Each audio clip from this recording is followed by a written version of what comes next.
ಪ್ರೀತಿಯ ವಿದ್ಯಾರ್ಥಿಗಳೇ, ಶ್ರೀ ತರಳಬಾಳ ಜಗದ್ಗುರು ವಿದ್ಯಾಸಂಸ್ಥೆ ರಿಜಿಸ್ಟರ್ ಸಿರಿಗೆರೆ ಶ್ರೀ ಶಿವಲಿಂಗೇಶ್ವರ ಪ್ರೌಢಶಾಲೆ ಇಬ್ಬರು ಯಲಹಂಕ.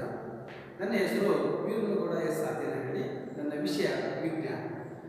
ಮಕ್ಕಳೇ, 10ನೇ ತರಗತಿಯಲ್ಲಿ ಮೊದಲನೇ ಅಧ್ಯಾಯ ರಾಸಾಯನಿಕ ಕ್ರಿಯೆಗಳು ಮತ್ತು ಸಮೀಕರಣಗಳು. ಇಲ್ಲಿ ರಾಸಾಯನಿಕ ಕ್ರಿಯೆಗಳು ಅಂದ್ರೇನು ಅಂತಂದರೆ, ರಾಸಾಯನಿಕ ಕ್ರಿಯೆಗಳಂತಂದರೆ ನಮ್ಮ ದಿನನಿತ್ಯ ಜೀವನದಲ್ಲಿ ನಡೆಯುವಂತಹ ಯಾವುದಾದ್ರೂ ಹಾಲು ಮೊಸರಾಗುವುದು, ಅಥವಾ ಒಂದು ಕಬ್ಬಿಣವನ್ನು ಇಟ್ಟಾಗ ಅದು ತುಕ್ಕು ಹಿಡಿಯುವುದು, ಹಣ್ಣು ಮಾಗುವುದು, ಆಹಾರ ಬೇಯಿಸುವುದು, ಆಹಾರ ಜೀರ್ಣವಾಗುವುದು ಮತ್ತು ಉಸಿರಾಡುವುದು. ನಾವು ಅನೇಕ ರಾಸಾಯನಿಕ ಕ್ರಿಯೆಗಳನ್ನು ನೋಡ್ತೀವಿ. ಈ ರಾಸಾಯನಿಕ ಕ್ರಿಯೆ ಹೇಗೆ ನಡೆಯುತ್ತೆ ಅನ್ನೋದಕ್ಕೆ ಒಂದು ಉದಾಹರಣೆ. ಈಗ ರಾಸಾಯನಿಕ ಕ್ರಿಯೆ ನಡೆದಾಗ ಆಗುವಂಥ ಬದಲಾವಣೆಗಳನ್ನು ನಿರ್ಧರಿಸುವ ವೀಕ್ಷಣೆಗಳನ್ನು ನೋಡೋಣ. ಮೊದಲನೇದಾಗಿ ರಾಸಾಯನಿಕ ಕ್ರಿಯೆ ಅಂದ್ರೇನು? ಈಗ ನಾವು ಬೌದ್ಧ ರಾಸಾಯನಿಕ ಕ್ರಿಯೆಗಳು ಅಂತಂದರೆ ಯಾವುದೇ ರಾಸಾಯನಿಕ ಕ್ರಿಯೆಗಳನ್ನು ಹೆಂಗೆ ಗುರುತಿಸೋದು? ರಾಸಾಯನಿಕ ಕ್ರಿಯೆ ಅಂದ್ರೇನು? ನಾವು ರಾಸಾಯನಿಕ ಕ್ರಿಯೆಗಳು ನಮ್ಮ ನಿತ್ಯ ಜೀವನದಲ್ಲಿ ನಡೀತಾ ಇರ್ತವೆ. ರಾಸಾಯನಿಕ ಕ್ರಿಯೆಗಳು ಅಂತಂದರೆ ಯಾವುದೇ ವಸ್ತುಗಳು ರಾಸಾಯನಿಕವಾಗಿ ಬದಲಾವಣೆಯಾಗಿ ಹೊಸ ವಸ್ತುಗಳು ಉತ್ಪಾದನೆ ಆದರೆ ಅವುಗಳನ್ನು ನಾವು ರಾಸಾಯನಿಕ ಕ್ರಿಯೆಗಳು ಅಂತ ಕರಿತೀವಿ. ರಾಸಾಯನಿಕ ಕ್ರಿಯೆಗಳನ್ನು ನಿರ್ಧರಿಸುವ ವೀಕ್ಷಣೆಗಳೇನು? ರಾಸಾಯನಿಕ ಕ್ರಿಯೆಗಳು ನಡೆದಾಗ ಸ್ಥಿತಿ ಬದಲಾವಣೆ, ಬಣ್ಣದಲ್ಲಿ ಬದಲಾವಣೆ, ಅನಿಲ ಬಿಡುಗಡೆ, ತಾಪದಲ್ಲಿ ಬದಲಾವಣೆ ಈ ಅಂಶಗಳನ್ನು ನಾವು ಗುರುತಿಸಬೇಕು. ಉದಾಹರಣೆಗೆ ಒಂದು ಸಣ್ಣ ರಾಸಾಯನಿಕ ಕ್ರಿಯೆಯನ್ನು ನಾವು ನೋಡೋಣ. ಒಂದು ಪೇಪರ್ ದಹಿಸುವುದು ಸಹ ಒಂದು ರಾಸಾಯನಿಕ ಕ್ರಿಯೆ. ಅದೇ ರೀತಿ ನಾವು ಒಂದು ಮ್ಯಾಗ್ನೀಸಿಯಂ ರಿಬ್ಬನ್ನನ್ನು ಕೂರಿಸೋಣ. ಮ್ಯಾಗ್ನೀಸಿಯಂ ರಿಬ್ಬನ್ನನ್ನು ನಾವು ಉಳಿಸೋದಕ್ಕಂತೂ ಮೊದಲು ಅದನ್ನು ಉಪ್ಪು ಕಾಗದದಿಂದ, ಮರಳು ಕಾಗದದಿಂದ ಚೆನ್ನಾಗಿ ಮುಚ್ಕೋಬೇಕು. ಈ ಮ್ಯಾಗ್ನೀಸಿಯಂ ರಿಬ್ಬನ್ ಉಳಿದಾಗ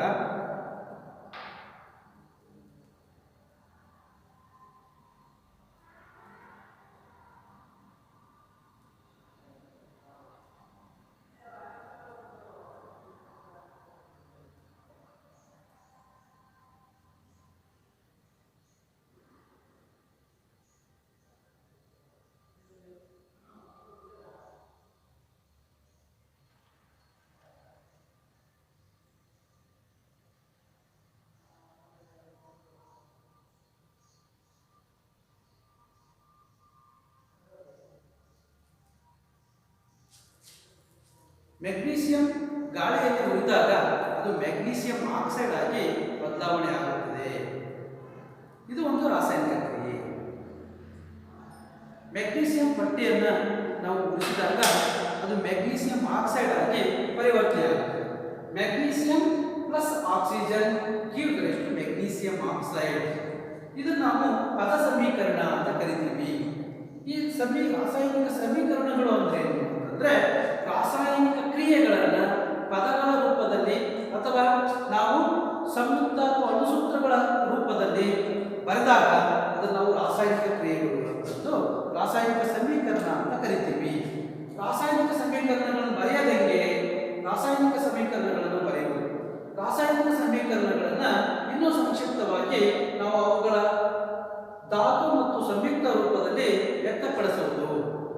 ಇದನ್ನು ನಾವು magnesium plus oxygen gives rise to magnesium oxide ಅಂತ ಇದೆ.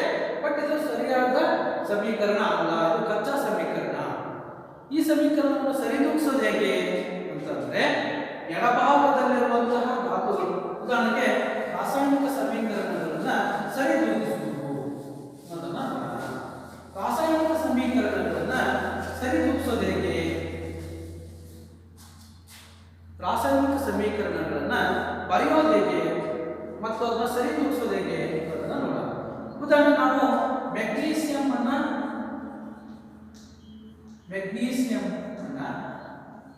ಗಾಳಿಯಲ್ಲಿ ಮುಗಿಸಿದಾಗ, ಗಾಳಿಯಲ್ಲಿ ಆಕ್ಸಿಜನ್ ಇರುತ್ತೆ, ಆಕ್ಸಿಜನ್ ನೊಂದಿಗೆ ಅದು ದಹಿಸಿದಾಗ ನಮಗೆ ಮ್ಯಾಗ್ನೀಸಿಯಂ ಆಕ್ಸೈಡ್ ಬರುತ್ತದೆ. Magnesium oxide.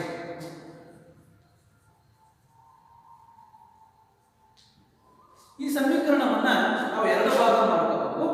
ಇದಕ್ಕೆ ನಾವು ಈಗ ಪದ ಸಮೀಕರಣ ಅಂತ ಕರಿತೀವಿ. ಪದ ಸಮೀಕರಣ ಇದು ನಾವು ಸೂತ್ರ ರೂಪದಲ್ಲಿ, ಧಾತು ಸಂಕೇತ ಅಥವಾ ಸೂತ್ರ ರೂಪದಲ್ಲಿ ಬರೆದ್ರೆ ಮೆಗ್ನೀಸಿಯಂಗೆ Mg, ಆಕ್ಸಿಜನ್ಗೆ O2 ಮತ್ತು ಮೆಗ್ನೀಸಿಯಂ ಆಕ್ಸೈಡ್ಗೆ MgO ಅಂತ ಬರೀತೀವಿ.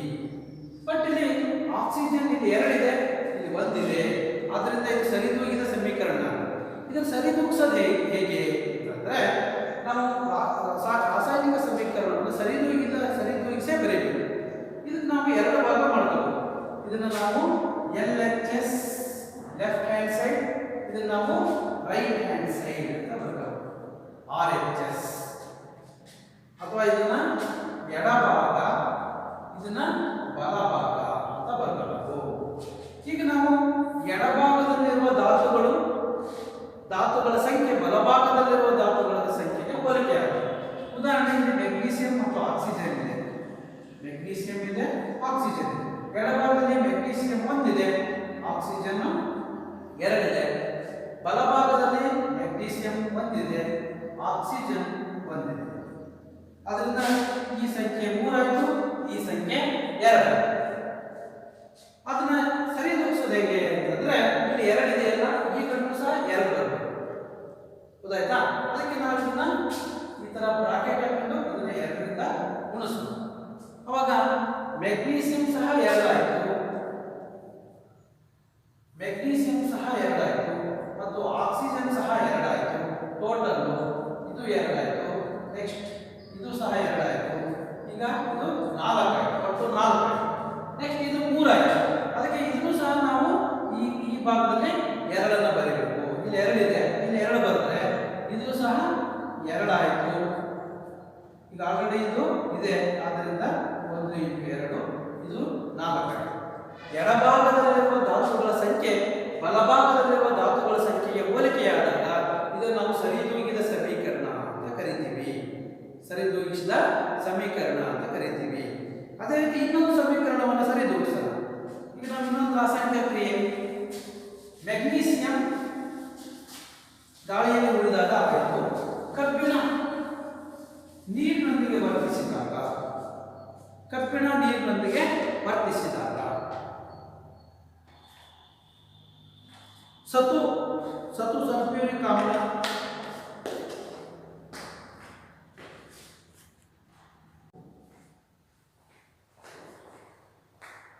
ಮಕ್ಕಳೇ ಈಗ ರಾಸಾಯನಿಕ ಸಮೀಕರಣಗಳನ್ನು ಸರಿದೂಗಿಸೋದು ಹೇಗೆ ಅಂದ್ರೆ ಒಂದು ಸಮೀಕರಣ ನೋಡಿದ್ವಿ.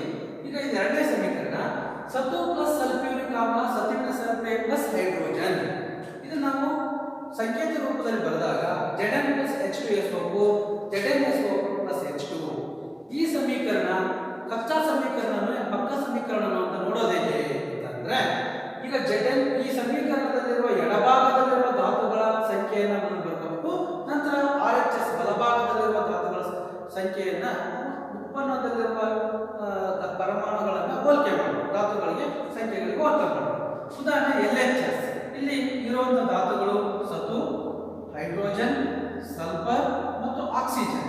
ಎಷ್ಟೆಷ್ಟು ಪರಮಾಣುಗಳಿದಾವೆ ಅಂತ ಬರ್ಕೋಬೇಕು. ಸತು 1 ಇದೆ, ಹೈಡ್ರೋಜನ್ 2 ಇದೆ, ಸಲ್ಫರ್ 1 ಇದೆ, ಆಕ್ಸಿಜನ್ 4 ಇದೆ, ಒಟ್ಟು 3 4 8 ಇದೆ, ಒಟ್ಟು 8 ಇದೆ. ನೆಕ್ಸ್ಟ್ RHS ನಲ್ಲಿ ಸತು 1 ಇದೆ, ಸಲ್ಫರ್ 1 ಇದೆ, ಆಕ್ಸಿಜನ್ ಸತು ಆದ್ಮೇಲೆ ಹೈಡ್ರೋಜನ್ 2 ಇದೆ, ಸಲ್ಫರ್ 3ನೇ ಸಲ್ಫರ್ 1 ಇದೆ, ಆಕ್ಸಿಜನ್ 4 ಇದೆ, 3 4 2 8. ಇಲ್ಲೂ ಸಹ 8 ಇದೆ, ಇಲ್ಲೂ ಸಹ 8 ಇದೆ. ಇದು ಸತು 1 ಇದೆ, ಅಲ್ಲೂ ಸಹ 1 ಇದೆ, ಹೈಡ್ರೋಜನ್ 2 ಇದೆ, ಇಲ್ಲೂ ಸಹ ಹೈಡ್ರೋಜನ್ 2 ಇದೆ. ಅದೇ ರೀತಿ ಸಲ್ಫರ್ ಇಲ್ಲಿ 1 ಇದೆ, ಇಲ್ಲೂ ಸಹ ಸಲ್ಫರ್ 1 ಇದೆ, ಮತ್ತು ಇಲ್ಲಿ ಆಕ್ಸಿಜನ್ 4 ಇದೆ, ಇಲ್ಲೂ ಸಹ ಆಕ್ಸಿಜನ್ 4 ಇದೆ. ಆದ್ದರಿಂದ ಇಲ್ಲೂ ಸಹ 8 ಬಂತು. ಆದ್ದರಿಂದ ಇದು ಸರಿದೂಗಿದ ಸಮೀಕರಣ ಆಗಿದೆ. ನೆಕ್ಸ್ಟ್ ಇನ್ನೊಂದು ಸಮೀಕರಣ, ಕಬ್ಬಿಣ ನೀರಿನೊಂದಿಗೆ ವರ್ತಿಸಿದಾಗ ಕಬ್ಬಿಣದ ಆಕ್ಸೈಡ್ ಮತ್ತು ಹೈಡ್ರೋಜನ್ ಬಿಡುಗಡೆಯಾಗುತ್ತೆ. ಇಲ್ಲಿ ಸಹ ಇದೊಂದು ಸಮೀಕರಣ ನೋಡೋಣ. ಕಬ್ಬಿಣ ಇಲ್ಲಿ ಇರುವಂತಹ ಧಾತುಗಳು ಕಬ್ಬಿಣ ಮತ್ತೆ ಹೈಡ್ರೋಜನ್ ಮತ್ತು ಆಕ್ಸಿಜನ್. ಕಬ್ಬಿಣ ಇಲ್ಲಿ 1 ಇದೆ, 1 ಬರ್ಕಂತೀವಿ. ಹೈಡ್ರೋಜನ್ 2 ಇದೆ, ಆಕ್ಸಿಜನ್ 1 ಇದೆ, ಒಟ್ಟು 4 ಆಯ್ತು. ನೆಕ್ಸ್ಟ್ ಇದೆ RHS ನಲ್ಲಿ ನೋಡೋಣ. ಕಬ್ಬಿಣ ಇಲ್ಲಿ 3 ಇದೆ, ಆಕ್ಸಿಜನ್ 4 ಇದೆ, ಹೈಡ್ರೋಜನ್ 2 ಇದೆ. ಒಟ್ಟು ಸೇರಿದ್ರೆ 7 2 4 3 7 2 9 ಆಯ್ತು. ಈ ಕಡೆ 4 ಆಯ್ತು, ಆ ಕಡೆ 9 ಆಯ್ತು. ಆದ್ರಿಂದ ಇದು ಸರಿದೂಗಿದ ಸಮೀಕರಣ ಅಲ್ಲ. ಇದು ಸರಿದೂಗಿಸೋದು ಹೇಗೆ? ಈಗ ನಾವು ದೊಡ್ಡ ಇದರಲ್ಲಿ ಜಾಸ್ತಿ ಪರಮಾಣುಗಳಿರುವಂತಹ ಅಣುಸೂತ್ರವನ್ನ ತಗೋಬಹುದು. ಉದಾಹರಣೆಗೆ Fe3O4 ಇದೆ, ಇಲ್ಲಿ Fe ಇಲ್ಲಿ 3 ಇದೆ, ಇಲ್ಲಿ ಒಂದೇ ಇದೆ. ಆದ್ರಿಂದ ಇಲ್ಲಿ 3 ಇರೋದ್ರಿಂದ ನಾವು ಇದನ್ನ ಇಲ್ಲಿ 3 ಹಾಕೋಣ. ಅಂದ್ರೆ ಇದನ್ನ 3 ರಿಂದ ಗುಣಿಸಬಹುದು. 3 ರಿಂದ ಗುಣಿಸಿದಾಗ 1 ಅನ್ನು 3 ರಿಂದ ಗುಣಿಸಿದಾಗ 3 ಬಂತು. ಅದೇ ರೀತಿ ಇಲ್ಲಿ ಆಕ್ಸಿಜನ್ 4 ಇದೆ, ಇಲ್ಲಿ ಒಂದೇ ಇದೆ. ಆದ್ರಿಂದ ಇದೊಂದನ್ನು ನಾನು ಹಾಕಿದ್ರೆ ತಪ್ಪಾಗುತ್ತೆ. ಇದನ್ನ ಬ್ರಾಕೆಟ್ ಹಾಕೊಂಡು H2O ನ ಬ್ರಾಕೆಟ್ ಹಾಕೊಂಡು ಇದಕ್ಕೆ ನಾವು 4 ರಿಂದ ಗುಣಿಸಬೇಕು. 4 ರಿಂದ ಗುಣಿಸಿದಾಗ ಹೈಡ್ರೋಜನ್ ಸಂಖ್ಯೆ 4 2 8 ಆಯಿತು, ಆಕ್ಸಿಜನ್ ಸಂಖ್ಯೆ 4 ಆಯಿತು. ಈಗ ಹೈಡ್ರೋಜನ್ ಸಂಖ್ಯೆ 8 ಆಯಿತು. ಇದು ನಾವು ಎರಡನ್ನ ಏನು ಮಾಡಿದ್ವಿ, 4 ರಿಂದ ಗುಣಿಸಿದ್ದೀವಿ. ಆದ್ದರಿಂದ ಇದು 8 ಆಯಿತು. ಆಕ್ಸಿಜನ್ ಇಲ್ಲಿ 1 ಇದೆ ಅಂತ ತಿಳ್ಕೊಬೇಕು. ಇದರಿಂದ ಗುಣಿಸಿದಾಗ ಆಕ್ಸಿಜನ್ ಸಂಖ್ಯೆ 4 ಆಯಿತು. ಆಕ್ಸಿಜನ್ ಸಂಖ್ಯೆ 4 ಆಯಿತು. ಅವಾಗ ಈಗ ಟೋಟಲ್ ಎಷ್ಟಾಯಿತು? 8 3 11 ಪ್ಲಸ್ 4 15 ಆಯಿತು. 11 4 15. ಈಗ ಈ ಕಡೆಗೆ ನಾವು ಇಲ್ಲಿ ಈಗ ನಮಗೆ ಕಬ್ಬಿಣ ಸರಿ ಹೋಯಿತು. ಈಗ ಆಕ್ಸಿಜನ್ 4 ಸರಿ ಹೋಯಿತು. ಇಲ್ಲಿ ಆಕ್ಸಿಜನ್ 4 ಇದೆ, ಇಲ್ಲಿ 4 ಇದೆ, ಸರಿ ಹೋಯಿತು. ಆಕ್ಸಿಜನ್ 4 ಇದೆ, ಸರಿ ಹೋಯಿತು. ಈಗ ಹೈಡ್ರೋಜನ್ ಸಂಖ್ಯೆ 8 ಆಯಿತು. ಆದ್ದರಿಂದ ಇಲ್ಲಿ ಬರೀ 2 ಇದೆ. ಈ 2ಅನ್ನ 8 ಮಾಡಬೇಕಂದ್ರೆ ನಾವು 4 ರಿಂದ ಗುಣಿಸಬೇಕು. 4 ರಿಂದ ಗುಣಿಸಿದಾಗ ಅದು ಸಹ 8 ಆಗುತ್ತೆ. 8 ಆಯಿತು. ಇದು 8 ಆದಾಗ 8 4 12 12 3 15. ಇದು ಸಹ 15 ಆಯಿತು. ಅವಾಗ ಈ ರೀತಿ ನಾವು ಸಮೀಕರಣವನ್ನು ಸರಿದೂಗಿಸಬೇಕು.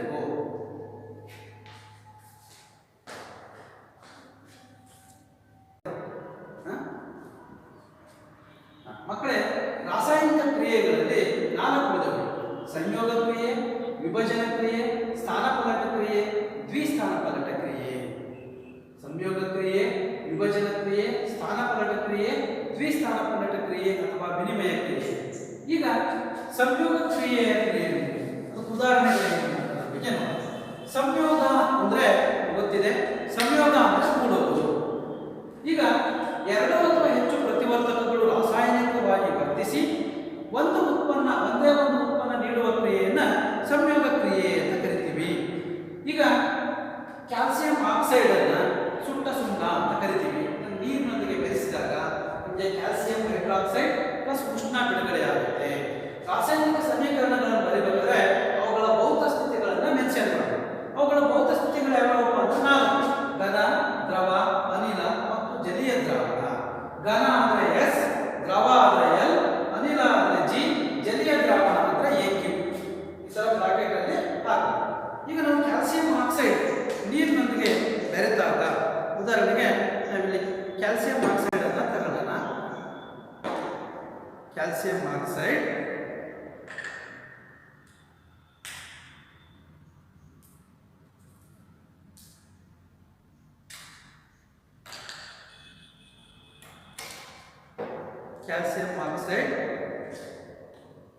ಹಾಕಿರ್ತೀನಿ.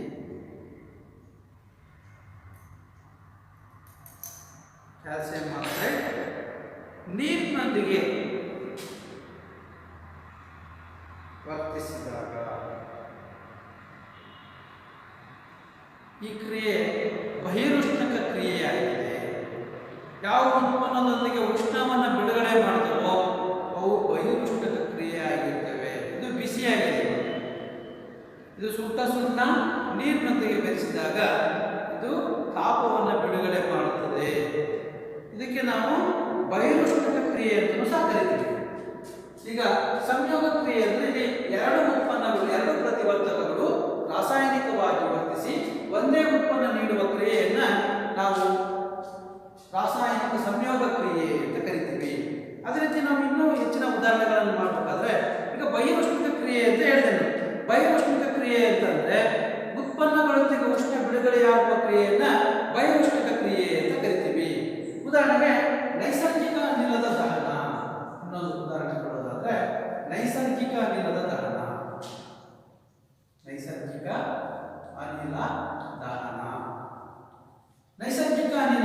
ಅಂದರೆ ನಾವು ಮನೆಗಳಲ್ಲಿ ಉರಿಸ್ತೀವಿ.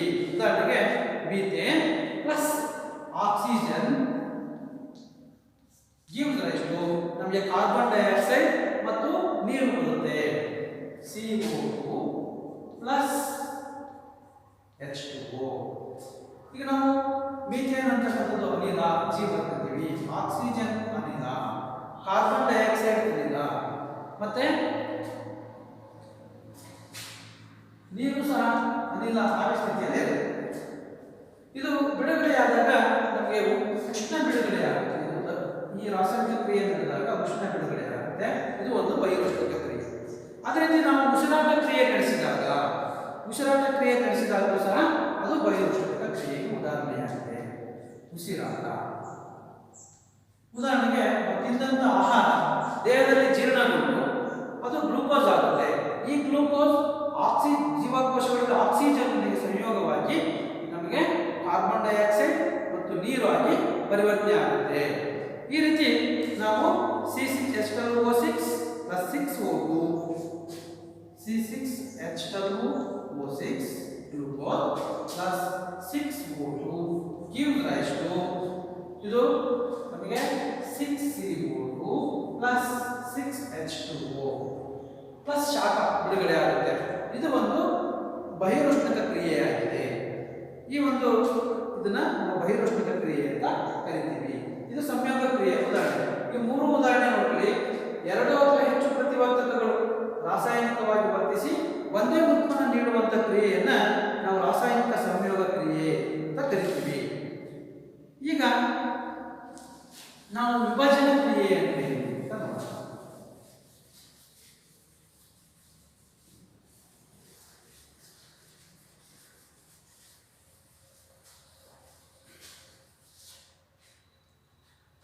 ಎರಡನೇದು ವಿಭಜನೆ ಕ್ರಿಯೆ.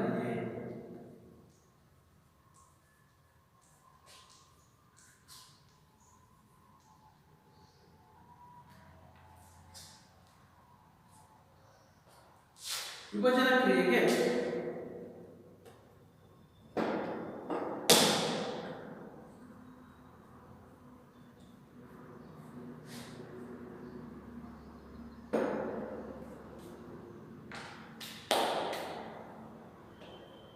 ಕ್ರಿಯೆ ವಿಧಗಳಲ್ಲಿ ವಿಭಜನಾ ಕ್ರಿಯೆ ಬಗ್ಗೆ ತಿಳ್ಕೊಳ್ಳೋಣ. ವಿಭಜನೆ ಅಂತಂದ್ರೆ ಒಡೆಯುವುದು. ಈ ವಿಭಜನಾ ಕ್ರಿಯೆಯಲ್ಲಿ ಮೂರು ವಿಧಗಳು: ಉಷ್ಣ ವಿಭಜನೆ, ವಿದ್ಯುತ್ ವಿಭಜನೆ ಮತ್ತು ಬೆಳಕಿನ ವಿಭಜನೆ. ಅಂದ್ರೆ ಒಂದು ಪ್ರತಿವರ್ತಕವು ರಾಸಾಯನಿಕವಾಗಿ ವಿಭಜನೆಯಾಗಿ ಎರಡು ಅಥವಾ ಹೆಚ್ಚು ಉತ್ಪನ್ನಗಳನ್ನು ನೀಡುವ ಕ್ರಿಯೆ, ರಾಸಾಯನಿಕ ಕ್ರಿಯೆಗಳನ್ನು ರಾಸಾಯನಿಕ ವಿಭಜನಾ ಕ್ರಿಯೆಗಳು ಎಂದು ಕರೆಯುತ್ತೇವೆ. ಇದರಲ್ಲಿ ಮೂರು ರೀತಿ ವಿಭಜನೆ ಆಗುತ್ತೆ. ಮೊದಲು ಉಷ್ಣವನ್ನು ನೀಡಿದಾಗ ವಿಭಜನೆ ಆಗುತ್ತೆ. ಉದಾಹರಣೆಗೆ ಫೆರಸ್ ಸಲ್ಫೇಟ್ ಹರಳುಗಳು ತಿಳಿ ಹಸಿರು ಬಣ್ಣದಲ್ಲಿ ಇರ್ತವೆ. ಇದನ್ನು ನಾವು ಫೆರಸ್ ಸಲ್ಫೇಟ್ ಹರಳುಗಳನ್ನು ತಗೊಂಡಿದ್ದೀನಿ. ಇದನ್ನು ನಾನು ಕಾಯಿಸ್ತೀನಿ. ಕಾಯಿಸಿದಾಗ ಇದು ಉಷ್ಣ ವಿಭಜನೆ ಕ್ರಿಯೆಗೆ ಒಳಗಾಗುತ್ತೆ. ಅಲ್ಲಿ ನಮಗೆ ಫೆರಿಕ್ ಆಕ್ಸೈಡ್ ಸಿಗುತ್ತೆ. ನಾವು ಈ ಫೆರಸ್ ಆಕ್ಸೈಡನ್ನು ಕಾಯಿಸಿದಾಗ, ಫೆರಸ್ ಸಲ್ಫೇಟ್ ಹರಳುಗಳನ್ನು ಕಾಯಿಸಿದಾಗ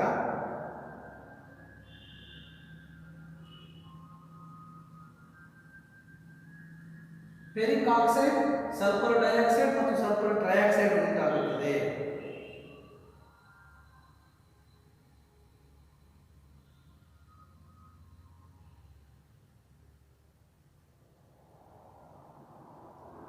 ತಿಳಿ ಹಸಿರು ಬಣ್ಣದ ಪುಡಿ ಬಿಳಿ ಆಗಿ ಪರಿವರ್ತನೆ ಆಗೋದನ್ನು ನೀವು ನೋಡ್ತಿದ್ದೀರಿ. ಮತ್ತು ಇದರ ಕಂಠ ಭಾಗದಲ್ಲಿ ನೀರಿನ ಹನಿಗಳು ಬಂದು ಸೇರ್ತಾ ಇದ್ದಾವೆ.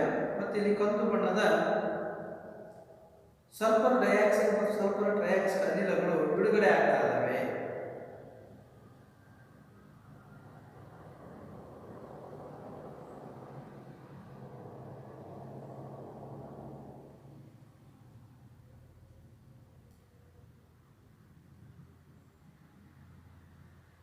ರಾಸಾಯನಿಕ ಕ್ರಿಯೆಯಲ್ಲಿ ನಡೆಯಬೇಕಾದ್ರೆ ಬಣ್ಣದ ಬದಲಾವಣೆಯನ್ನು ನಾವು ಗಮನಿಸ್ತೀವಿ. ನೋಡಿ, ತಿಳಿ ಹಸಿರು ಬಣ್ಣದ ಈ ಫೆರಸ್ ಸಲ್ಫೇಟ್ ವಿಭಜನೆ ಆಗಿದೆ ಮತ್ತು ಇದರ ಕಂಠ ಭಾಗದಲ್ಲಿ ನೀರಿನ ಹನಿಗಳನ್ನು ಸಹ ನೀವು ನೋಡಬಹುದು. ಇದರ ಬಣ್ಣ ಬದಲಾವಣೆ ಆಗಿದೆ. ಅದರ ಫೆರಸ್ ಸಲ್ಫೇಟ್ ಉಷ್ಣ ವಿಭಜನೆಯಾಗಿ ಫೆರಿಕ್ ಆಕ್ಸೈಡ್ ಮತ್ತು ಸಲ್ಫರ್ ಡೈಆಕ್ಸೈಡ್ ಮತ್ತು ಸಲ್ಫರ್ ಟ್ರೈಆಕ್ಸೈಡ್ ಆಗಿ ಬದಲಾವಣೆಯಾಗಿದೆ. ಪ್ರತಿವರ್ತಕ ಒಂದು ಪ್ರತಿವರ್ತಕ ಎರಡು ಅಥವಾ ಹೆಚ್ಚು ಉತ್ಪನ್ನಗಳಾಗಿ ವಿಭಜನೆಯಾಗಿದೆ. ಫೆರಸ್ ಸಲ್ಫೇಟ್, ಫೆರಿಕ್ ಆಕ್ಸೈಡ್ ಮತ್ತು ಸಲ್ಫರ್ ಡೈಆಕ್ಸೈಡ್ ಮತ್ತು ಸಲ್ಫರ್ ಟ್ರೈಆಕ್ಸೈಡ್ ಆಗಿ ಬದಲಾವಣೆ. ಅದೇ ರೀತಿ ಕ್ಯಾಲ್ಸಿಯಂ ಕಾರ್ಬೊನೇಟ್ ಅನ್ನು ಕಾಯಿಸಿದಾಗ, ಸುಣ್ಣದ ಕಲ್ಲನ್ನು ಕಾಯಿಸಿದಾಗ ನಮಗೆ ಸುಟ್ಟ ಸುಣ್ಣ ಕ್ಯಾಲ್ಸಿಯಂ ಆಕ್ಸೈಡ್ ಮತ್ತು ಕಾರ್ಬನ್ ಡೈಆಕ್ಸೈಡ್ ದೊರೆಯುತ್ತದೆ. ಅದೇ ರೀತಿಯಾಗಿ ಸೀಸದ ನೈಟ್ರೇಟ್ ಅನ್ನ ಕಾಯಿಸಿದಾಗ ಉಷ್ಣ ವಿಭಜನೆಯಾಗಿ ಸೀಸದ ಆಕ್ಸೈಡ್ ಮತ್ತು ನೈಟ್ರೋಜನ್ ಡೈಆಕ್ಸೈಡ್ ಮತ್ತು ಆಕ್ಸಿಜನ್ ಬಿಡುಗಡೆಯಾಗುತ್ತದೆ. ಈ ಮೂರು ಕ್ರಿಯೆಗಳು ನಾವು ಉಷ್ಣ ವಿಭಜನೆ ಕ್ರಿಯೆಗೆ ಉದಾಹರಣೆ ಕೊಡಬಹುದು. ಉಷ್ಣವನ್ನು ಕೊಟ್ಟಾಗ ವಿಭಜನೆ ಆಗುತ್ತೆ. ಅದೇ ರೀತಿ ಇನ್ನೊಂದು ವಿದ್ಯುತ್ ವಿಭಜನೆ. ವಿದ್ಯುತ್ ವಿಭಜನೆ ಅಂದ್ರೆ ನಾವು ನೀರನ್ನ ವಿಭಜಿಸಿದಾಗ ನೀರು H2O 2H2O ವಿಭಜನೆ ಆದಾಗ ಇದಕ್ಕೆ ನಾವು ವಿದ್ಯುತ್ ಹಾಯಿಸಿದಾಗ, ನೇರ ವಿದ್ಯುತ್ತನ್ನು ಹಾಯಿಸಿದಾಗ ಇದು ಹೈಡ್ರೋಜನ್ ಮತ್ತು ಆಕ್ಸಿಜನ್ಗಳಾಗಿ ವಿಭಜನೆ ಆಗುತ್ತದೆ. ಒಂದು ಪ್ರಮಾಣದಲ್ಲಿ ಹೈಡ್ರೋಜನ್, ಎರಡು ಪ್ರಮಾಣದಲ್ಲಿ ಹೈಡ್ರೋಜನ್ ಮತ್ತು ಒಂದು ಪ್ರಮಾಣದಲ್ಲಿ ಆಕ್ಸಿಜನ್ ಆಗಿ ವಿಭಜನೆ ಆಗುತ್ತದೆ. ನೀವು ಚಿತ್ರ ನೋಡಿರ್ಬೋದು, ಒಂದು ಟಬ್ಬು, ಅದರಲ್ಲಿ ಎರಡು ರಂಧ್ರಗಳನ್ನು ಮಾಡಿ ಕ್ಯಾಥೋಡ್ ಆನೋಡ್ಗಳನ್ನು ಮಾಡಿ ನೀರಾಕಿ ಅದಕ್ಕೆ ಸ್ವಲ್ಪ ಆಮ್ಲವನ್ನು ಬೆರೆಸಿ ನೇರ ವಿದ್ಯುತ್ತನ್ನು ಹಾಯಿಸಿದಾಗ ನೀರು ವಿಭಜನೆಯಾಗಿ ವಿದ್ಯುತ್ನಿಂದ ವಿಭಜನೆಯಾಗಿ ಹೈಡ್ರೋಜನ್ ಮತ್ತು ಆಕ್ಸಿಜನ್ಗಳಾಗುತ್ತದೆ. ಅದೇ ರೀತಿ ಮೂರನೇದಾಗಿ ಬೆಳಕಿನ ವಿಭಜನೆ. ಬೆಳಕಿನ ವಿಭಜನೆ ಅಂದರೆ ಬೆಳಕು ಅಂದರೆ ಸೂರ್ಯನ ಬೆಳಕು. ಸೂರ್ಯನ ಬೆಳಕು ಉದಾಹರಣೆಗೆ ಈ ಬಿಳಿ ಬಣ್ಣದ, ಈಗ ನಾವು ಸಿಲ್ವರ್ ಕ್ಲೋರೈಡ್ ಅನ್ನು ತೆಗೆದುಕೊಂಡು, ಸಿಲ್ವರ್ ಕ್ಲೋರೈಡ್ ಮತ್ತು ಸಿಲ್ವರ್ ಬ್ರೋಮೈಡ್, ಅದು ಬೂದು ಬಣ್ಣದ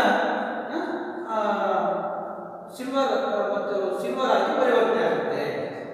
ಈಗ ನಾವು AgCl ಸಿಲ್ವರ್ ಕ್ಲೋರೈಡ್, ಬೆಳ್ಳಿಯ ಕ್ಲೋರೈಡ್ ಮತ್ತು ಬೆಳ್ಳಿಯ ಬ್ರೋಮೈಡ್ ಇವುಗಳನ್ನು ಒಂದು ತಟ್ಟೆಯಲ್ಲಿ ಹಾಕಿ, ನಾವು ಇದರ ಒಂದು ತಟ್ಟೆಯಲ್ಲಿ ಹಾಕಿ ಬಿಸಿಲಿಗೆ ಇಟ್ಟಾಗ ಅಲ್ಲಿದ್ದಂಥ ಬಿಳಿ ಬಣ್ಣದ ಈ ಒಂದು ಸಿಲ್ವರ್ ಕ್ಲೋರೈಡ್ ಬೂದು ಬಣ್ಣ ಆಗಿ ಪರಿವರ್ತನೆ ಆಗುತ್ತೆ. ಕಾರಣ ಸೂರ್ಯನ ಬೆಳಕಿಗೆ ವಿಭಜನೆಯಾಗಿ ನಮಗೆ Ag+Cl2 ದೊರೆಯುತ್ತದೆ.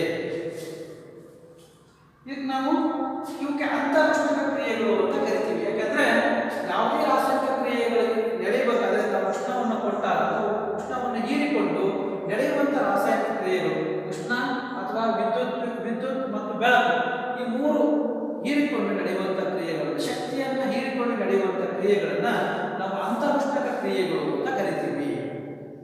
ಓಕೆ, ಅಂತರುಷ್ಣಕ ಕ್ರಿಯೆಗಳು ಅಂತ ಕರಿತೀವಿ. ಉದಾಹರಣೆಗೆ ನೀವು ಉಷ್ಣ ವಿಭಜನೆ ಮಾಡಿದಾಗ ಫೆರಸ್ ಸಲ್ಫೇಟ್ ಇರ್ಬೋದು, ಕ್ಯಾಲ್ಸಿಯಂ ಕಾರ್ಬೊನೇಟ್ ಇರ್ಬೋದು ಮತ್ತು ಸೀಸದ ನೈಟ್ರೇಟ್ ಉಷ್ಣವನ್ನು ಕೊಟ್ಟಾಗ ವಿಭಜನೆ ಆಗುತ್ತೆ. ನೀರು ವಿದ್ಯುತ್ ಕೊಟ್ಟಾಗ ವಿಭಜನೆ ಆಗುತ್ತೆ. ಅದೇ ರೀತಿ ಸಿಲ್ವರ್ ಕ್ಲೋರೈಡ್ ಮತ್ತು ಸಿಲ್ವರ್ ಬ್ರೋಮೈಡ್, ಬೆಳ್ಳಿಯ ಕ್ಲೋರೈಡ್ ಮತ್ತು ಬೆಳ್ಳಿಯ ಬ್ರೋಮೈಡ್ಗಳನ್ನು ಸೂರ್ಯನ ಬೆಳಕಿಗೆ ಇಟ್ಟಾಗ ಅವು ವಿಭಜನೆ ಆಗ್ತವೆ. ಈ ರೀತಿ ಶಕ್ತಿ ಹೀರಿಕೆಯಾಗುವಂತಹ ಕ್ರಿಯೆಗಳನ್ನ ನಾವು ಅಂತರುಷ್ಣಕ ಕ್ರಿಯೆಗಳು ಅಂತ ಕರಿತೀವಿ. ಬಹಿರುಷ್ಣಕ ಕ್ರಿಯೆಗಳು ಅಂದರೆ ಕಲ್ಚರ್ ನೀವು ಶಕ್ತಿ ಬಿಡುಗಡೆಯಾಗುವ ಕ್ರಿಯೆ, ಉಷ್ಣ ಬಿಡುಗಡೆಯಾಗುವ ಕ್ರಿಯೆಗಳನ್ನ ಬಹಿರುಷ್ಣಕ ಕ್ರಿಯೆಗಳು ಅಂತ ಕರಿತೀವಿ. ಶಕ್ತಿ ಹೀರಿಕೆಯಾಗುವ ಅಥವಾ ಉಷ್ಣ ಹೀರಿಕೆಯಾಗುವ ಕ್ರಿಯೆಗಳನ್ನ ಅಂತರುಷ್ಣಕ ಕ್ರಿಯೆಗಳು ಅಂತ ಕರಿತೀವಿ. ಈಗ ನಾವು ರಾಸಾಯನಿಕ ಕ್ರಿಯೆಯ ಮೂರನೇ ವಿಧವಾದ ಸ್ಥಾನಪಲ್ಲಟ ಕ್ರಿಯೆ ಬಗ್ಗೆ ತಿಳಿದುಕೊಳ್ಳೋಣ. ಸ್ಥಾನಪಲ್ಲಟ ಕ್ರಿಯೆ ಅಂತಂದ್ರೆ ಏನು ಅಂತಂದ್ರೆ ಒಂದು ದ್ರಾವಣ ಅಥವಾ ಒಂದು ಸಂಯುಕ್ತದಲ್ಲಿರುವ ಧಾತುವನ್ನ ಹೆಚ್ಚು ಕ್ರಿಯಾಪದ ಧಾತುವು ಅದರ ಸ್ಥಾನವನ್ನು ಪಲ್ಲಟಗೊಳಿಸುತ್ತದೆ. ಉದಾಹರಣೆಗೆ ನಾವು ತಾಮ್ರದ ಸಲ್ಫೇಟ್ನಲ್ಲಿರುವ ತಾಮ್ರವನ್ನು ಕಬ್ಬಿಣ ಸ್ಥಾನಪಲ್ಲಟಗೊಳಿಸುತ್ತದೆ. ಇಲ್ಲಿ ನೋಡಿ, Fe ಅಂದರೆ ಕಬ್ಬಿಣ, ತಾಮ್ರದ sulphate CuSO4 gives rise to ಕಬ್ಬಿಣದ ಸಲ್ಫೇಟ್ ಪ್ಲಸ್ ತಾಮ್ರ. ಅಂದ್ರೆ ತಾಮ್ರದ ಸಲ್ಫೇಟ್ನಲ್ಲಿರುವಂತಹ ಕಬ್ಬಿಣವನ್ನು, ಈ ತಾಮ್ರವನ್ನು ಈ ಕಬ್ಬಿಣ ಏನು ಮಾಡುತ್ತೆ, ಸ್ಥಾನಪಲ್ಲಟ ಕ್ರಿಯೆಗೊಳಿಸಿ ತಾಮ್ರವನ್ನು ಸ್ಥಾನಪಲ್ಲಟಗೊಳಿಸುತ್ತೆ. ಆದ್ದರಿಂದ ಇದರ ಸ್ಥಾನಪಲ್ಲಟ ಕ್ರಿಯೆ ಅಂತ ಕರಿತೀವಿ. ಅದಕ್ಕೆ ಇನ್ನೊಂದು ಉದಾಹರಣೆ ಸತು. ಒಂದು ಸತುವಿನ ಮಳೆಯನ್ನ ತಾಮ್ರದ ಸಲ್ಫೇಟ್ ದ್ರಾವಣದಲ್ಲಿ ಹಾಕಿದಾಗ ಆ ತಾಮ್ರದ ಸಲ್ಫೇಟ್ನಲ್ಲಿರುವ ತಾಮ್ರವನ್ನು ಸತು ಸ್ಥಾನಪಲ್ಲಟಗೊಳಿಸುತ್ತದೆ. ಅಂದ್ರೆ ಕಡಿಮೆ ಕ್ರಿಯಾಪಕವಾದ ಧಾತುವನ್ನು, ಒಂದು ಸಂಯುಕ್ತದಲ್ಲಿರುವ ಕಡಿಮೆ ಕ್ರಿಯಾಪಕವಾದ ಧಾತುವನ್ನು ಹೆಚ್ಚು ಕ್ರಿಯಾಪಕವಾದ ಧಾತು ಸ್ಥಾನಪಲ್ಲಟಗೊಳಿಸುವಂತಹ ಕ್ರಿಯೆಯನ್ನ ಸ್ಥಾನಪಲ್ಲಟ ಕ್ರಿಯೆ ಅಂತ ಕರಿತೀವಿ. ಉದಾಹರಣೆಗೆ ನಿಮಗೆ ಗೊತ್ತಿರಬಹುದು, ನೀಲಿ ಬಣ್ಣದಲ್ಲಿ ಕಾಣಿಸ್ತಾ ಇರೋದು ಇದು ತಾಮ್ರದ ಸಲ್ಫೇಟ್ ದ್ರಾವಣ. ಈ ತಾಮ್ರದ ಸಲ್ಫೇಟ್ ಹರಳುಗಳನ್ನು ನೀರಲ್ಲಿ ಕರೆಸಿದ್ದೀನಿ. ತಾಮ್ರದ ಸಲ್ಫೇಟ್ ಇದನ್ನು ನಾವು ಇದಕ್ಕೆ ನಾವೊಂದು ಕಬ್ಬಿಣದ ಮಳೆಯನ್ನ ಹಾಕಿದ್ದೀವಿ. ಇದನ್ನು ಸ್ವಲ್ಪ ಹೊತ್ತಿಟ್ಟರೆ ಇಲ್ಲಿ ಕಂದು ಬಣ್ಣದ ಒಂದು ತಾಮ್ರ ಲೇಪನ ಆಗುತ್ತೆ. ಅಂದರೆ ತಾಮ್ರ ಏನಾಗುತ್ತೆ, ತಾಮ್ರದ ಸಲ್ಫೇಟ್ನಲ್ಲಿರುವಂಥದ್ದು ತಾಮ್ರ ಸ್ಥಾನಪಲ್ಲಟಗೊಳಿಸುತ್ತೆ. ಈ ಸ್ಥಾನಪಲ್ಲಟಗೊಳಿಸುವಂಥದ್ದು ಯಾವುದು ಅಂದರೆ ಕಬ್ಬಿಣ. ಈ ಕಬ್ಬಿಣ ಮತ್ತು ಸತು ಈ ತಾಮ್ರಕ್ಕಿಂತ ಹೆಚ್ಚು ಕ್ರಿಯಾಪಟುವುದು. ಅದರಿಂದ ಒಂದು ಸ್ಥಾನಪಲ್ಲಟ ಕ್ರಿಯೆಯನ್ನು ನಡೆಸ್ತೇವೆ. ಯಾವಾಗಲೂ ಕಡಿಮೆ ಕ್ರಿಯಾಪಟುವಾದ ಧಾತುವನ್ನು ಹೆಚ್ಚು ಕ್ರಿಯಾಪಟುವಾದ ಧಾತು ಸ್ಥಾನಪಲ್ಲಟಗೊಳಿಸುತ್ತೆ. ಅದನ್ನು ನಾವು ಸ್ಥಾನಪಲ್ಲಟ ಕ್ರಿಯೆ ಅಂತ ಕರಿತೀವಿ. ನೆಕ್ಸ್ಟ್ ದ್ವಿಸ್ಥಾನಪಲ್ಲಟ ಕ್ರಿಯೆ ಅಂದರೆ ಅಂದರೆ ಇಲ್ಲಿ ಎರಡು ಸಂಯುಕ್ತಗಳನ್ನು ನಾವು ನೋಡ್ತೀವಿ. ಒಂದು ಸೋಡಿಯಂ ಸಲ್ಫೇಟ್, ಇನ್ನೊಂದು ಬೇರಿಯಂ ಕ್ಲೋರೈಡ್. ಸೋಡಿಯಂ ಸಲ್ಫೇಟ್ ಮತ್ತು ಬೇರಿಯಂ ಕ್ಲೋರೈಡ್ಗಳನ್ನು ಒಂದಕ್ಕೊಂದು ಮಿಶ್ರಣಗೊಳಿಸಿದಾಗ ನಿಮಗೆ ಬೇರಿಯಂ ಸಲ್ಫೇಟ್ ಮತ್ತು ಸೋಡಿಯಂ ಕ್ಲೋರೈಡ್ ಉತ್ಪತ್ತಿಯಾಗುತ್ತದೆ. ಅಂದರೆ ಈ ಸೋಡಿಯಂ ತನ್ನ ಅಯಾನಾದಂಥ ಸಲ್ಫೇಟ್ ಗುಂಪನ್ನು ಮತ್ತು ಈ ಬೇರಿಯಂ ಕ್ಲೋರೈಡ್ ಗುಂಪನ್ನು ವಿನಿಮಯ ಮಾಡಿಕೊಳ್ಳುತ್ತವೆ. ಈ ಸಲ್ಫೇಟ್ ಗುಂಪನ್ನು ಸೋಡಿಯಂ ಏನು ಮಾಡುತ್ತೆ, ಬೇರಿಯಂ ಬಿಟ್ಟುಕೊಡುತ್ತೆ. ಈ ಕ್ಲೋರೈಡ್ ಗುಂಪನ್ನು ಈ ಬೇರಿಯಂ ಕ್ಲೋರೈಡ್ ಗುಂಪನ್ನು ಸೋಡಿಯಂ ಬಿಟ್ಟುಕೊಡುತ್ತೆ. ಆದ್ದರಿಂದ ಈ ಪ್ರತಿವರ್ತಕಗಳಲ್ಲಿ ಈ ಗುಂಪುಗಳ ವಿನಿಮಯವಾಗುವುದನ್ನು, ಯಾವ ರಾಸಾಯನಿಕ ಕ್ರಿಯೆಗಳಲ್ಲಿ ಪ್ರತಿವರ್ತಕಗಳಲ್ಲಿ ಪ್ರತಿವರ್ತಕಗಳ ಗುಂಪುಗಳು ವಿನಿಮಯವಾಗುತ್ತದೆಯೋ ಅದನ್ನು ನಾವು ದ್ವಿಸ್ಥಾನಪಲ್ಲಟ ಕ್ರಿಯೆ ಅಥವಾ ನಾವು ಇದನ್ನು ವಿನಿಮಯ ಕ್ರಿಯೆ ಅಂತ ಕರಿತೀವಿ. ಇವು ಎರಡು ವರ್ತಿಸಿ ಜಲವಿಲೀನಗೊಳ್ಳದ ಬಿಳಿಯ ವಸ್ತುವಾದ ಪ್ರಕ್ಷೇಪ, ಬೇರಿಯಂ ಸಲ್ಫೇಟ್ ಅನ್ನೋದು ಪ್ರಕ್ಷೇಪ ಇದಕ್ಕೆ ಪ್ರಕ್ಷೇಪಣ ಕ್ರಿಯೆ ಅಂತ ಕರಿತೀವಿ. ಏನು ಪ್ರಕ್ಷೇಪಣ ಕ್ರಿಯೆ ಅಂತಂದ್ರೆ ಜಲವಿಲೀನಗೊಳ್ಳದ ಬಿಳಿಯ ವಸ್ತು ಉಂಟಾದ್ರೆ ಅದನ್ನ ಪ್ರಕ್ಷೇಪ ಅಂತ ಕರಿತೀವಿ. ಯಾವ ರಾಸಾಯನಿಕ ಕ್ರಿಯೆಯಲ್ಲಿ ಪ್ರಕ್ಷೇಪಣ ಉಂಟಾಗುತ್ತೋ, ಜಲವಿಲೀನಗೊಳ್ಳದ ಬಿಳಿಯ ವಸ್ತು ಉಂಟಾಗುತ್ತೋ ಅಂತ ಕ್ರಿಯೆಗಳನ್ನ ಪ್ರಕ್ಷೇಪಣ ಕ್ರಿಯೆಗಳು ಅಂತ ಕರಿತೀವಿ. ಇದಕ್ಕೆ ದ್ವಿಸ್ಥಾನಪಲ್ಲಟ ಅಂತ ಯಾಕೆ ಕರಿತೀವಪ್ಪ ಅಂತಂದ್ರೆ ಇದರಲ್ಲಿದ್ದಂಥ ಈ ಗುಂಪು ಆ ಕಡೆಗೆ ಬೇರಿಯಂ ಕಡೆ ಹೋಗುತ್ತೆ, ಈ ಬೇರಿಯಂ ಜೊತೆಗೆ ಇದ್ದಂಥ ಕ್ಲೋರೈಡ್ ಗುಂಪು ಈ ಕಡೆ ಬರುತ್ತೆ. ಅದರಿಂದ ಬೇರಿಯಂ ಸಲ್ಫೇಟ್ ಗುಂಪನ್ನು ಹೊಂದುತ್ತೆ, ಸೋಡಿಯಂ ಕ್ಲೋರೈಡ್ ಗುಂಪನ್ನು ಹೊಂದುತ್ತೆ. ಅದರಿಂದ ಇದನ್ನ ದ್ವಿಸ್ಥಾನಪಲ್ಲಟ ಕ್ರಿಯೆ ಅಂತ ಕರಿತೀವಿ. ಈಗ ನಾವು ರಾಸಾಯನಿಕ ಕ್ರಿಯೆಯ ಮೂರನೇ ವಿಧವಾದ ಸ್ಥಾನಪಲ್ಲಟ ಕ್ರಿಯೆ ಬಗ್ಗೆ ತಿಳಿದುಕೊಳ್ಳೋಣ. ಸ್ಥಾನಪಲ್ಲಟ ಕ್ರಿಯೆ ಅಂತಂದ್ರೆ ಏನು ಅಂತಂದ್ರೆ ಒಂದು ದ್ರಾವಣ ಅಥವಾ ಒಂದು ಸಂಯುಕ್ತದಲ್ಲಿರುವ ಧಾತುವನ್ನು ಹೆಚ್ಚು ಕ್ರಿಯಾಪಟ ಧಾತುವು ಅದರ ಸ್ಥಾನವನ್ನು ಪಲ್ಲಟಗೊಳಿಸುತ್ತದೆ. ಉದಾಹರಣೆಗೆ ನಾವು ತಾಮ್ರದ ಸಲ್ಫೇಟ್ನಲ್ಲಿರುವ ತಾಮ್ರವನ್ನು ಕಬ್ಬಿಣ ಸ್ಥಾನಪಲ್ಲಟಗೊಳಿಸುತ್ತದೆ. ಇಲ್ಲಿ ನೋಡಿ, Fe ಅಂದರೆ ಕಬ್ಬಿಣ, ತಾಮ್ರದ sulphate CuSO4 gives rise to ಕಬ್ಬಿಣದ ಸಲ್ಫೇಟ್ ಪ್ಲಸ್ ತಾಮ್ರ. ಅಂದರೆ ತಾಮ್ರದ ಸಲ್ಫೇಟ್ನಲ್ಲಿರುವಂತಹ ಕಬ್ಬಿಣವನ್ನು ಈ ಕಬ್ಬಿಣ ಏನು ಮಾಡುತ್ತೆ, ಸ್ಥಾನಪಲ್ಲಟ ಕ್ರಿಯೆಗೊಳಿಸಿ ತಾಮ್ರವನ್ನು ಸ್ಥಾನಪಲ್ಲಟಗೊಳಿಸುತ್ತೆ. ಆದ್ದರಿಂದ ಇದರ ಸ್ಥಾನಪಲ್ಲಟ ಕ್ರಿಯೆ ಅಂತ ಕರಿತೀವಿ. ಅದಕ್ಕೆ ಇನ್ನೊಂದು ಉದಾಹರಣೆ ಸತು. ಒಂದು ಸತುವಿನ ಮಳೆಯನ್ನು ತಾಮ್ರದ ಸಲ್ಫೇಟ್ ದ್ರಾವಣದಲ್ಲಿ ಹಾಕಿದಾಗ ಆ ತಾಮ್ರದ ಸಲ್ಫೇಟ್ನಲ್ಲಿರುವ ತಾಮ್ರವನ್ನು ಸತು ಸ್ಥಾನಪಲ್ಲಟಗೊಳಿಸುತ್ತದೆ. ಅಂದರೆ ಕಡಿಮೆ ಕ್ರಿಯಾಪಟವಾದ ಧಾತುವನ್ನು, ಒಂದು ಸಂಯುಕ್ತದಲ್ಲಿರುವ ಕಡಿಮೆ ಕ್ರಿಯಾಪಟವಾದ ಧಾತುವನ್ನು ಹೆಚ್ಚು ಕ್ರಿಯಾಪಟವಾದ ಧಾತು ಸ್ಥಾನಪಲ್ಲಟಗೊಳಿಸುವಂತಹ ಕ್ರಿಯೆಯನ್ನು ಸ್ಥಾನಪಲ್ಲಟ ಕ್ರಿಯೆ ಅಂತ ಕರಿತೀವಿ. ಉದಾಹರಣೆಗೆ ಇದಕ್ಕೆ ಗೊತ್ತಿರ್ಬೋದು, ನೀಲಿ ಬಣ್ಣದಲ್ಲಿ ಕಾಣಿಸ್ತಾ ಇರೋದು ಇದು ತಾಮ್ರದ ಸಲ್ಫೇಟ್ ದ್ರಾವಣ. ಈ ತಾಮ್ರದ ಸಲ್ಫೇಟ್ ಹರಳುಗಳನ್ನು ನೀರಲ್ಲಿ ಕರೆಸಿದ್ದೀನಿ. ತಾಮ್ರದ ಸಲ್ಫೇಟ್ ಇದಕ್ಕೆ ನಾವೊಂದು ಕಬ್ಬಿಣದ ಮಳೆಯನ್ನು ಹಾಕಿದ್ದೀವಿ. ಇದನ್ನು ಸ್ವಲ್ಪ ಹೊತ್ತಿಟ್ಟರೆ ಇಲ್ಲಿ ಕಂದು ಬಣ್ಣದ ಒಂದು ತಾಮ್ರ ಲೇಪನ ಆಗುತ್ತೆ. ಅಂದರೆ ತಾಮ್ರ ಏನಾಗುತ್ತೆ, ತಾಮ್ರದ ಸಲ್ಫೇಟ್ನಲ್ಲಿರುವಂಥದ್ದು ತಾಮ್ರ ಸ್ಥಾನಪಲ್ಲಟಗೊಳಿಸುತ್ತೆ. ಈ ಸ್ಥಾನಪಲ್ಲಟಗೊಳಿಸುವಂಥದ್ದು ಯಾವುದು ಅಂದರೆ ಕಬ್ಬಿಣ. ಈ ಕಬ್ಬಿಣ ಮತ್ತು ಸತು ಈ ತಾಮ್ರಕ್ಕಿಂತ ಹೆಚ್ಚು ಕ್ರಿಯಾಪಟುವುದು. ಅದರಿಂದ ಒಂದು ಸ್ಥಾನಪಲ್ಲಟ ಕ್ರಿಯೆಯನ್ನು ನಡೆಸ್ತೇವೆ. ಯಾವಾಗಲೂ ಕಡಿಮೆ ಕ್ರಿಯಾಪಟುವಾದ ಧಾತುವನ್ನು ಹೆಚ್ಚು ಕ್ರಿಯಾಪಟುವಾದ ಧಾತು ಸ್ಥಾನಪಲ್ಲಟಗೊಳಿಸುತ್ತೆ. ಅದನ್ನು ನಾವು ಸ್ಥಾನಪಲ್ಲಟ ಕ್ರಿಯೆ ಅಂತ ಕರಿತೀವಿ. ನೆಕ್ಸ್ಟ್ ದ್ವಿಸ್ಥಾನಪಲ್ಲಟ ಕ್ರಿಯೆ ಅಂದ್ರೆ ಅಂದರೆ ಇಲ್ಲಿ ಎರಡು ಸಂಯುಕ್ತಗಳನ್ನು ನಾವು ನೋಡ್ತೀವಿ. ಒಂದು ಸೋಡಿಯಂ ಸಲ್ಫೇಟ್, ಇನ್ನೊಂದು ಬೇರಿಯಂ ಕ್ಲೋರೈಡ್. ಸೋಡಿಯಂ ಸಲ್ಫೇಟ್ ಮತ್ತು ಬೇರಿಯಂ ಕ್ಲೋರೈಡ್ಗಳನ್ನು ಒಂದಕ್ಕೊಂದು ಮಿಶ್ರಣಗೊಳಿಸಿದಾಗ ನಿಮಗೆ ಬೇರಿಯಂ ಸಲ್ಫೇಟ್ ಮತ್ತು ಸೋಡಿಯಂ ಕ್ಲೋರೈಡ್ ಉತ್ಪತ್ತಿಯಾಗುತ್ತದೆ. ಅಂದರೆ ಈ ಸೋಡಿಯಂ ತನ್ನ ಅಯಾನಾದಂಥ ಸಲ್ಫೇಟ್ ಗುಂಪನ್ನು ಮತ್ತು ಈ ಬೇರಿಯಂ ಕ್ಲೋರೈಡ್ ಗುಂಪನ್ನು ವಿನಿಮಯ ಮಾಡಿಕೊಳ್ಳುತ್ತವೆ. ಈ ಸಲ್ಫೇಟ್ ಗುಂಪನ್ನು ಸೋಡಿಯಂ ಏನು ಮಾಡುತ್ತೆ, ಬೇರಿಯಂ ಬಿಟ್ಟುಕೊಡುತ್ತೆ. ಈ ಕ್ಲೋರೈಡ್ ಗುಂಪನ್ನು ಇದು ಈ ಬೇರಿಯಂ ಕ್ಲೋರೈಡ್ ಗುಂಪನ್ನು ಸೋಡಿಯಂ ಇಟ್ಟುಕೊಳ್ಳಬೇಕು. ಆದ್ದರಿಂದ ಈ ಪ್ರತಿವರ್ತಕಗಳಲ್ಲಿ ಈ ಗುಂಪುಗಳ ವಿನಿಮಯವಾಗುವುದನ್ನ ಯಾವ ರಾಸಾಯನಿಕ ಕ್ರಿಯೆಗಳಲ್ಲಿ ಪ್ರತಿವರ್ತಕಗಳಲ್ಲಿ ಪ್ರತಿವರ್ತಕಗಳ ಗುಂಪುಗಳು ವಿನಿಮಯವಾಗುತ್ತದೆಯೋ ಅದನ್ನು ನಾವು ದ್ವಿಸ್ಥಾನಪಲಟ ಕ್ರಿಯೆ ಅಥವಾ ನಾವು ಇದನ್ನು ವಿನಿಮಯ ಕ್ರಿಯೆ ಎಂದು ಕರಿತೀವಿ.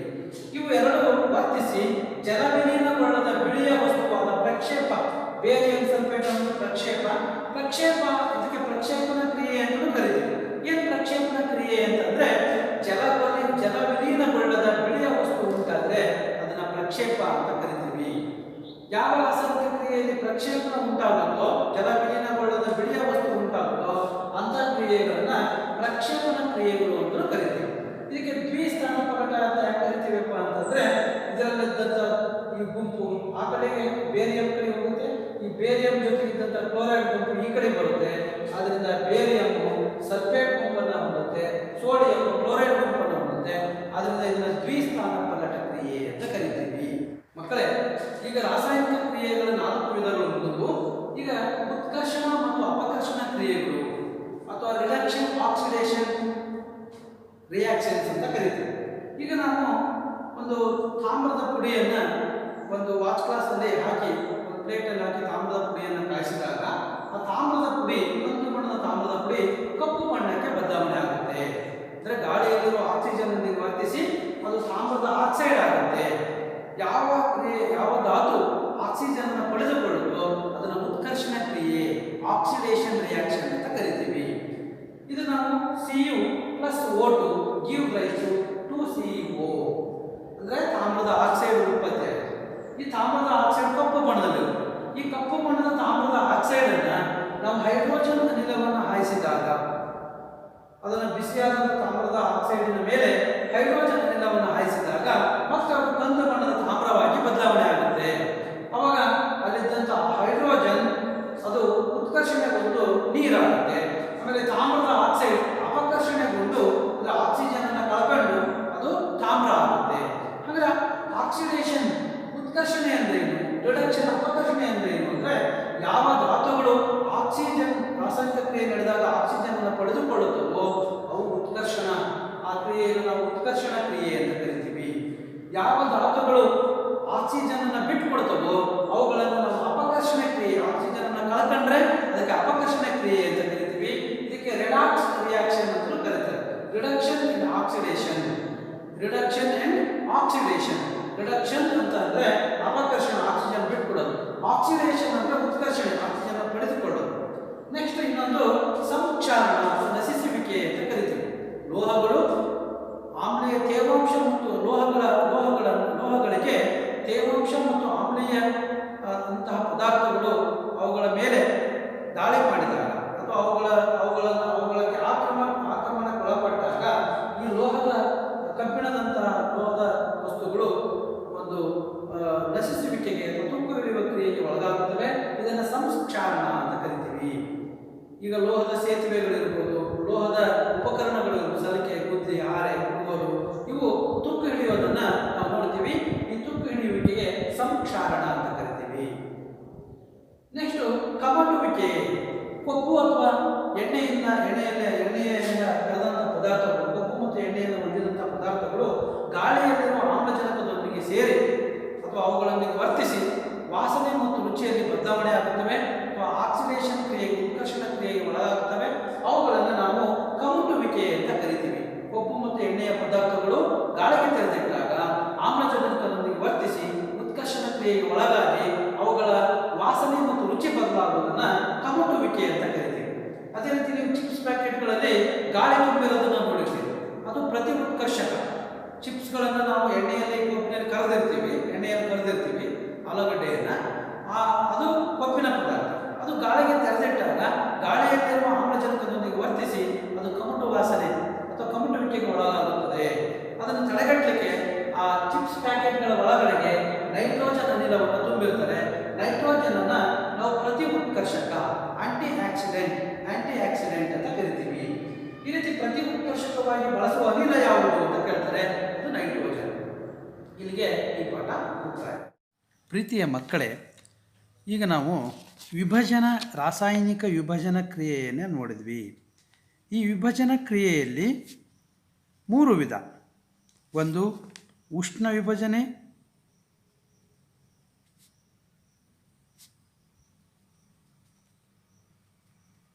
ಇನ್ನೊಂದು ವಿದ್ಯುತ್ ವಿಭಜನೆ,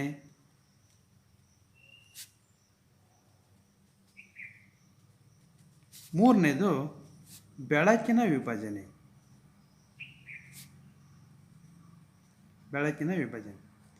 ಈಗ ನಾವು ಉಷ್ಣ ವಿಭಜನೆ ಬಗ್ಗೆ 3 ಉದಾಹರಣೆಗಳನ್ನು ನೋಡಿದ್ವಿ.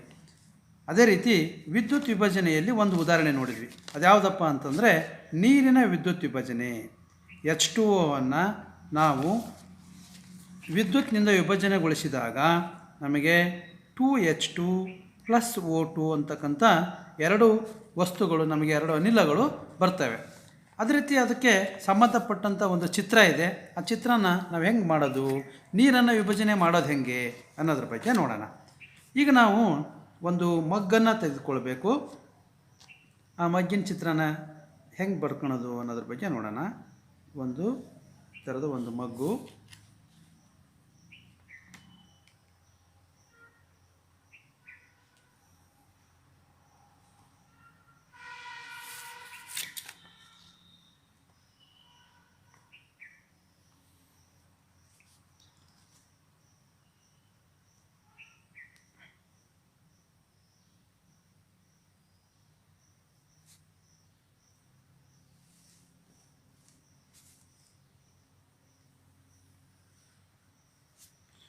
ಮಗ್ಗಿಗೆ ಕೆಳಭಾಗದಲ್ಲಿ 2 ರಂಧ್ರಗಳನ್ನು ಮಾಡಬೇಕು.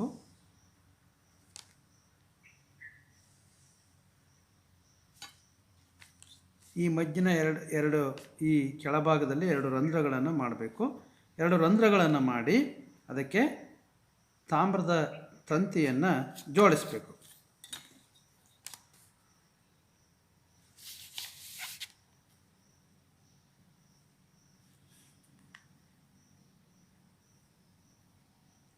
ಈ ತಾಮ್ರದ ತಂತಿಗಳಿಗೆ ವಿದ್ಯುತ್ ಅಗ್ರಗಳನ್ನು, ಫಸ್ಟು ರಬ್ಬರ್ ಬಿರುಡೆಗಳನ್ನು ಜೋಡಿಸ್ಬೇಕು. ಇದಕ್ಕೆ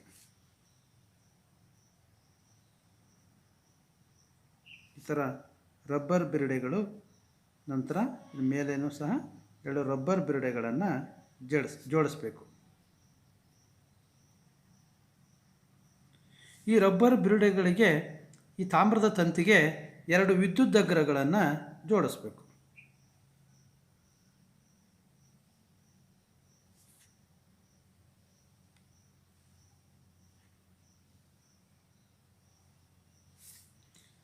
ಎರಡು ವಿದ್ಯುತ್ ಅಗ್ರಗಳಿಗೆ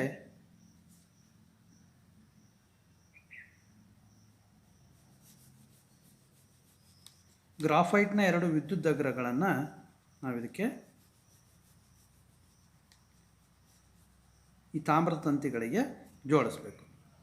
ನಂತರ ಇದನ್ನು ನಾವು ಒಂದು 6 ವೋಲ್ಟಿನ ವಿದ್ಯುತ್ ಕೋಶಕ್ಕೆ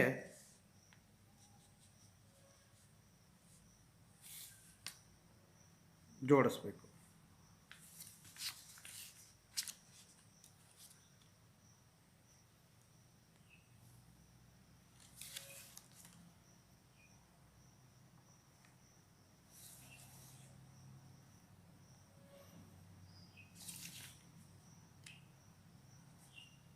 ಎರಡು ತುದಿಗಳು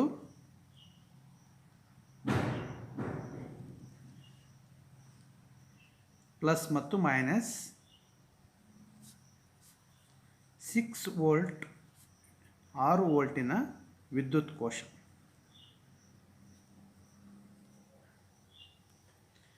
ನಂತರ ಇದಕ್ಕೆ ಈ ವಿದ್ಯುತ್ ಅಗ್ರಗಳು ಮುಳುಗುವಷ್ಟು ನೀರನ್ನು ಹಾಕಬೇಕು. ವಿದ್ಯುತ್ ಅಗ್ರಗಳು ಮುಳುಗುವಷ್ಟು ನೀರನ್ನು ಹಾಕಿ ಈ ನೀರನ್ನು ಆಮ್ಲೀಕರಿಸಬೇಕು. ಇದಕ್ಕೆ ಸಲ್ಫ್ಯೂರಿಕ್ ಆಮ್ಲನೋ ಅಥವಾ ಹೈಡ್ರೋಕ್ಲೋರಿಕ್ ಆಮ್ಲನೋ ಹಾಕಬೇಕು, ಎರಡನೇ. ನಂತರ ನೀರು ತುಂಬಿದಂತಹ 2 ಪ್ರನಾಳಗಳನ್ನು ಬೋರಲಾಗಿ ಇದ್ರ ಮೇಲೆ ಹಾಕಬೇಕು ಈ ಥರ.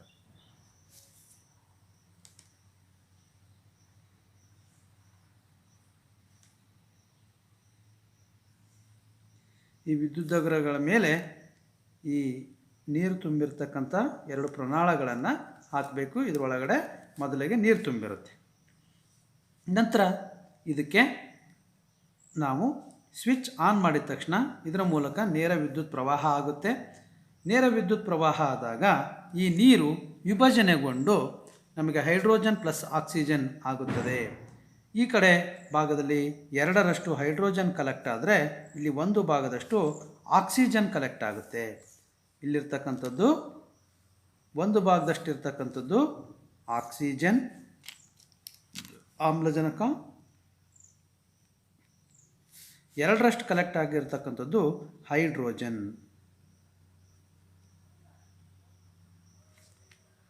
ಇಲ್ಲಿ ನೇರ ವಿದ್ಯುತ್ ಪ್ರವಾಹ ಹರಿದಾಗ ನೀರು ವಿಭಜನೆಯಾಗಿ ನಮಗೆ ಹೈಡ್ರೋಜನ್ ಮತ್ತು ಆಕ್ಸಿಜನ್ ಬಿಡುಗಡೆ ಆಗುತ್ತೆ. ನಾವು ಇದನ್ನು ಹೆಸರನ್ನು ಗುರುತಿಸೋದು ಹೆಂಗೆ ಅಂತಂದರೆ ಇದಕ್ಕೆ ರಬ್ಬರ್ ಬಿರುಡೆ, ನೆಕ್ಸ್ಟು ತಾಮ್ರದ ತಂತಿ,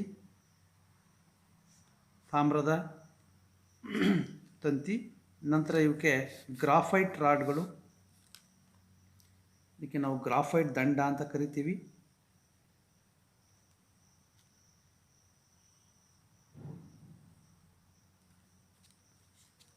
ಇದು ಒಂದು ಪ್ಲಾಸ್ಟಿಕ್ ಮಗ್,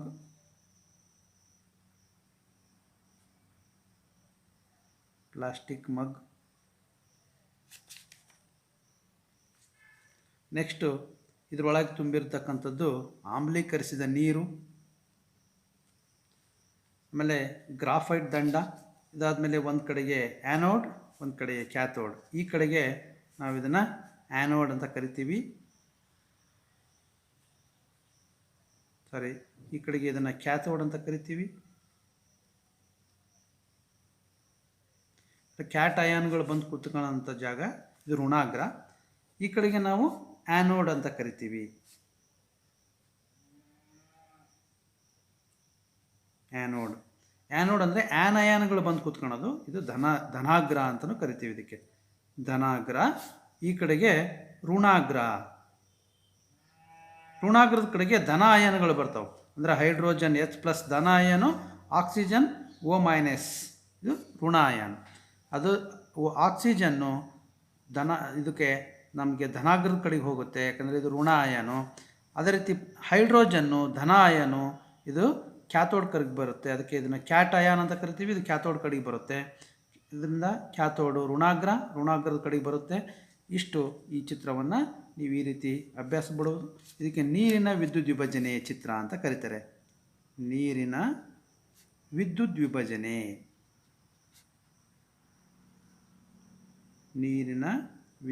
ವಿಭಜನೆ ಈ ಚಿತ್ರನ ಮಕ್ಕಳೇ ಪ್ರಾಕ್ಟೀಸ್ ಮಾಡಬೇಕು. ಇದನ್ನು ನೀವು ಕನಿಷ್ಠ 3 ಬಾರಿ ಬರೆದು ಪ್ರಾಕ್ಟೀಸ್ ಮಾಡಿ ನೀವು ಇದನ್ನು ಎಕ್ಸಾಮಿಗೆ ಈ ಚಿತ್ರ ಬರೀಬೇಕು. ಈ ಥರ ನೀವು ಪ್ರಾಕ್ಟೀಸ್ ಮಾಡ್ಬೋದು ಚಿತ್ರನ ಮಕ್ಕಳೇ. ಇಲ್ಲಿ ಕಾಣುತ್ತಲ್ಲ, ಇನ್ನೊಂದು ಸರಿ ಇದರ ಭಾಗಗಳನ್ನು ಹೇಳ್ತೀನಿ ಕೇಳಿ. ಪ್ಲಾಸ್ಟಿಕ್ ಮಗ್, ಇದರಲ್ಲಿರ್ತಕ್ಕಂಥದ್ದು ಹೈಡ್ರೋಜನ್, 2 ಪಟ್ಟು ಇರ್ತಕ್ಕಂಥದ್ದು ಹೈಡ್ರೋಜನ್, 1 ಪಟ್ಟು ಇರ್ತಕ್ಕಂಥದ್ದು ಆಕ್ಸಿಜನ್. ಇದರೊಳಗಡೆ ಆಮ್ಲೀಕರಿಸಿದ ನೀರಿರುತ್ತೆ. ನಂತರ ರಬ್ಬರ್ ಬಿರುಡೆ, ಇಲ್ಲಿ ಗ್ರಾಫೈಟ್ ದಂಡ, ನಂತರ ಆ್ಯನೋಡ್ ಮತ್ತು ಕ್ಯಾಥೋಡ್. ಈ ಆ್ಯನೋಡ್ ಕ್ಯಾಥೋಡ್ಗಳನ್ನು ಒಂದು ಅವಾಹಕ ಹೊದಿಕೆ ಇರುವ ವಾಹಕ ತಂತಿಯ ಮೂಲಕ ನಾವು 6 ವೋಲ್ಟ್ ಬ್ಯಾಟ್ರಿಗೆ ಇದನ್ನು ಕನೆಕ್ಟ್ ಮಾಡ್ತೀವಿ. ಇದಕ್ಕೊಂದು ಸ್ವಿಚ್ ಇರುತ್ತೆ. ಸ್ವಿಚ್ ಹಾಕಿದ ತಕ್ಷಣ ನೀರಿನಲ್ಲಿ ನೇರ ವಿದ್ಯುತ್ ಹರಿದು ಪ್ಲಸ್ನಿಂದ ಮೈನಸ್ ಕಡೆಗೆ ವಿದ್ಯುತ್ ಹರಿದು ಆವಾಗ ಈ ನೀರು ವಿಭಜನೆ ಆಗುತ್ತೆ. ಅದರಿಂದ ನೀರು ವಿಭಜನೆ ಆಗೋದನ್ನು ನಾವು 2H2O ವಿದ್ಯುತ್ ಕೊಟ್ಟಾಗ ಇದು ವಿಭಜನೆ ಆಗಿ ನಮಗೆ 2H2 + O2 ಅನಿಲ ಬಿಡುಗಡೆ ಆಗುತ್ತೆ. ಅದರಿಂದ ಒಂದು ಉತ್ಪನ್ನ ರಾಸಾಯನಿಕವಾಗಿ ವಿಭಜನೆಯಾಗಿ, ಒಂದು ಪ್ರತಿವರ್ತಕ ರಾಸಾಯನಿಕವಾಗಿ ವಿಭಜನೆಯಾಗಿ 2 ಉತ್ಪನ್ನಗಳನ್ನು ನೀಡುವಂಥ ಕ್ರಿಯೆಯನ್ನು ನಾವು ವಿಭಜನ ಕ್ರಿಯೆ ಅಂತ ಕರಿತೀವಿ. ಈ ವಿಭಜನ ಕ್ರಿಯೆ ನಡೆಯೋದನ್ನು ನಾವು ಪ್ರಾಯೋಗಿಕವಾಗಿ ನಾವು ಈ ರೀತಿ ಇದನ್ನು ಮಾಡ್ಬೋದು. ಈ ಚಿತ್ರ ನಾವು ಪ್ರಾಕ್ಟೀಸ್ ಮಾಡ್ಬೋದು ಮಕ್ಕಳೇ.